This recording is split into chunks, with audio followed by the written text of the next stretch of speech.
a lot of the video this year that's really picked up, hasn't it? I mean, we've been doing an awful lot more trade Yeah. events, haven't we? Well, it's not only the trade, but when we do stuff that's off diary, that's like in between, people seem to really respond to that, especially when we do, we're always looking for great demos. So any sort of demo that we do, people want to see how Yeah, technology works and that sort of thing. Yeah, and so it's working really well on the video format, isn't it? yeah, people are warming up to it. At first, it took them a while to get used to. They wanted to just see news articles. Now they're embedding video, and they're actually putting it on their own sites, which I like, where they're embedding the video and saying, hey, look, we were covered by Light Reading, and here's what they said. Yeah. It's pretty cool.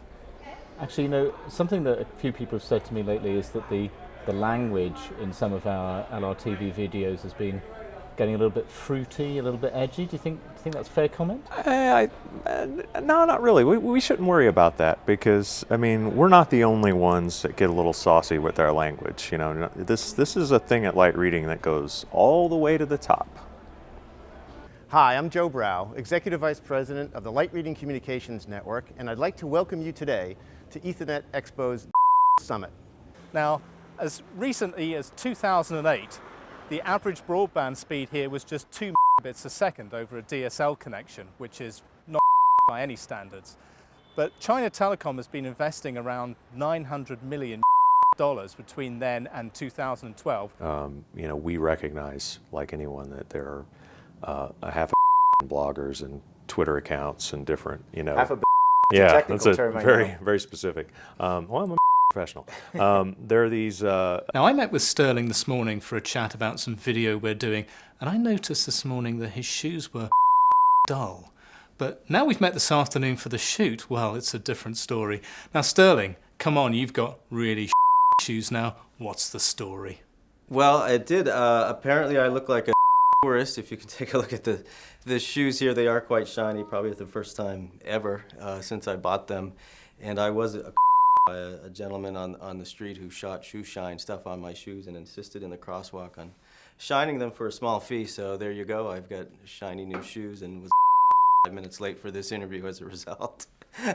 You know what OpenFlow is like? OpenFlow is like a rookie. Every now and then, a guy comes into the minor leagues and they don't know he's going to play. He wasn't good enough at the one he was playing in college, or maybe they have too many people at that position already, or whatever. But they want a position anyway because they love his and they see a lot of potential, and they just don't want to let any of that go. And that's kind of what OpenFlow is, right? We don't know in the long term what kind of OpenFlow is going to have on the Ethernet ecosystem. Hi there, Dan here. I wanted to talk about the myth of LTE as a global standard today.